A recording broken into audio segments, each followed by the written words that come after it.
والصلاة والسلام على من لا نبي بعده. أما بعد، فلا يخفى على من له إلمام ما بالهند وتاريخها أنها شبه قارة، فالعلوم التي ترعرعت وتدفقت في أرضها والعلماء الذين اشتركوا وساهموا في رقيها وتطويرها، والمدارس والجامعات التي خرجت عددا كبيرا من العلماء النابغين وقادة الفكر والنقد الذين أثروا تأثيرا كبيرا على المجتمع الهندي بأكمله، ولعبوا دورا هاما في تحرير أرضها من أيدي الإنجليز وتطويرها كبلدة راقية مثقفة.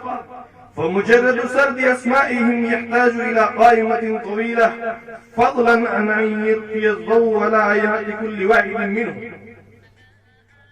ولما عم الاستعمار البريطاني على أرض الهند وحكم عليها وسادها كليا في سنة 57 و18 وألف من المسيحية، صار الخطر شديدا على المسلمين ودينهم، فإن الاستعمار لم يجئ لقصد التجارة فحسب، بل جاء بدينه وملته، وبدأ بتنصير المواطنين في أنحاء البلاد الواسعة والقضاء على دين المسلمين وعقيدتهم الراسخة المتينة خاصة، حتى ضاقت عليهم أرضها بما رحبت، وأصبح من العسير الحفاظ على عقيدتهم وهويتهم. هنا قام رجال العزيمة والطموح فأسسوا عدة قلاع إسلامية وعصرية، من بينها دار العلوم ديوبند والجامعة والهجرة الإسلامية، ليتمكن لهم الحفاظ على دينهم وعقيدتهم، وبالتالي على هويتهم وشخصيتهم كملة واحدة حية في شبه قارة هذه. الأول اقتصرت على العلوم الدينية الخالصة، واستهدفت الثانية العلوم العصرية المحضة. ثم أقيمت الجامعة ندوة العلماء لكنو على النبت القديم الصالح والجديد النافع.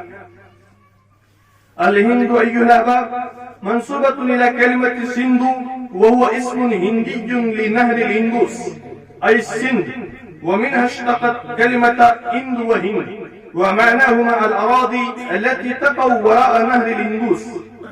وعرفت الهند في عهد الملك داشرتا باسم بارتا نسبة إلى ابن له، وهي مهد وموطن للديانات الحضارات المتنوعة، وأرض الأجائب والغرائب والفلاسفة والحكماء من الذين حكموا وسادوا عليها، الآريون والمغول والأتراك والإنجليزيون. وكانت هنا ديانات مختلفة مثل الهندوسية والجينية والبوذية والإسلام. دخول المسلمين في الهند. العلاقات بين الهند والعرب قديمة قدم التاريخ، وتعمقت جذورها وتوثقت أواصرها إلى بدأت العلاقات التجارية بين البقعتين قبل الإسلام.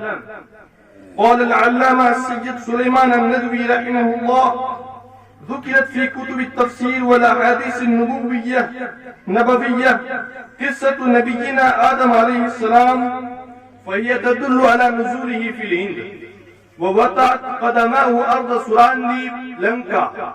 فعلاقة المسلمين بهذه الأرض قديمة جدا. وجاء الإسلام إلى الهند من طرق ثلاث: بالتجارة، وبالهجمات والفتوحات، وبالعلماء والشيوخ الذين تركوا أوطانهم واستوطنوا الهند. أما التجارة فكانت العلاقات الودية الوثيقة بين التجار الهنود والعرب جرت واستمرت بدون أي نوع من الانقطاع إلى سنة 11 و700 من الهجرة.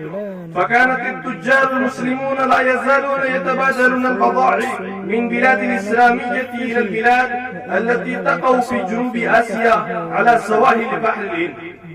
أما الهجمات فعلى رأسها ما قام به محمد بن القاسم رحمه الله عام 93 من الهجرة، وبعد ذلك هجمات متعددة من قبل محمود الغزنوي وغيرهم التي توثقت العلاقة بينهم والإسلام، بين الهند والإسلام. وثالثا العلماء الكبار والشيوخ العظام الذين أتوا الهند ونشروا دعوة الإسلام في أنحاء البلاد، فقبل آلاف من المواطنين من مختلف الديانات دعوتهم وتصدقوا بصبغة الإسلام الخالصة، بل صاروا متكلمين بالعربية الفصيحة. اللغات في الهند لغات كثيرة نظرا إلى الشعوب والأمم المختلفة فيها. قد أثبتت الإحصائيات أن هناك أكثر من 500 لغة.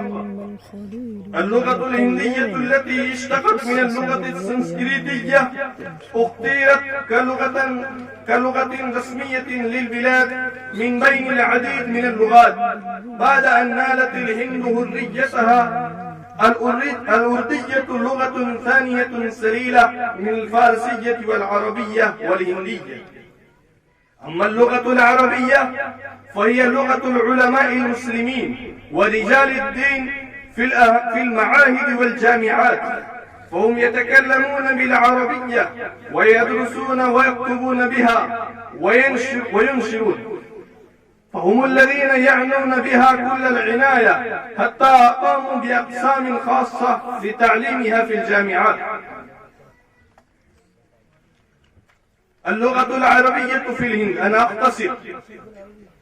اللغة العربية في الهند عبر العصور رأت الهند منذ طلوع الإسلام على أفقها آثارا يعتد بها في كل واحد من العهد العربي والغزنبي والغولي ودولة المماليك وأهد الخليج والطغالقة والمغولي وعصر الاحتلال الإنجليزي وعصرنا الحديث.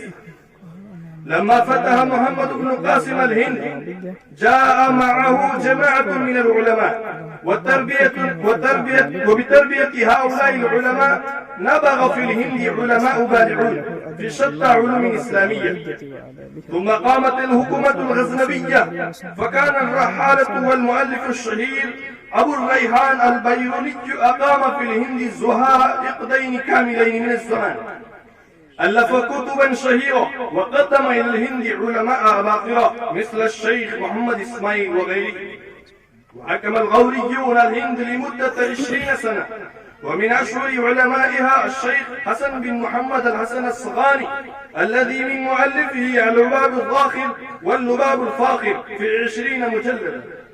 ثم استمر العهد الخليج الطغالق بعد العهد الغوري، فمن أعظم علمائها الشيخ نظام الدين أولياء الذي كان يخطب باللغة العربية، وتلميذه والشاعر الفارسي والوردي المعروف أمير خسرو الذي لقب بببغاء الهند، وقد كان ينظم أبياتا عربية راعية أيضا. ثم جاء عهد علي الطغلق فألفت فيه آلاف من الكتب الشهيرة والمؤلفات العظيمة مثل خلاصة جواهر القرآن والفتاوى التاتارخانية. ومن أعلام ذلك العهد الشيخ أبو بكر إسحاق بن تاج الدين الملتاني والشيخ حميد الدين الدهلوي وغيرهما. وحكم المغول في الهند إلى زمن طويل، وكان من أعلامها الشيخ محمد طاهر الفتني وملا محمد الجونفوري والعلامة ولي الله الدهلوي والعلامة غلام علي آزاد البلكرامي والشيخ مرتضى الزبيدي. ثم بعد نهاية هذه المغول جاء عهد الاحتلال الإنجليزي ونبغ فيه العلامة فيض الحسن السهارنفوري والعلامة فضل حق الخيربادي والعلامة الشبلي النعماني والعلامة حميد الدين الفراهي والعلامة نواب صديق حسن خان والعلامة عبد الحي الفرنكي محلي والعلامة عبد الرحمن المبارك فوري والعلامة محمد يوسف البنوري والعلامة السيد سليمان الندوي رحمهم الله جميعا.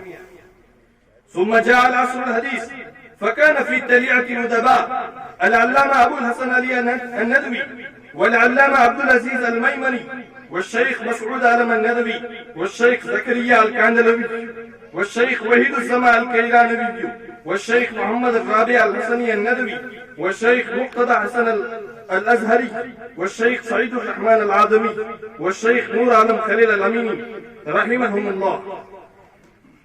أبرز المدارس العربية في الهند التعليم والتربية هما الوسيلتان القويتان لتوجيه الأمة نحو هدفها الأسري، ولذلك أمرنا الله فيه في أول آية أنزلها على نبيه صلى الله عليه وسلم.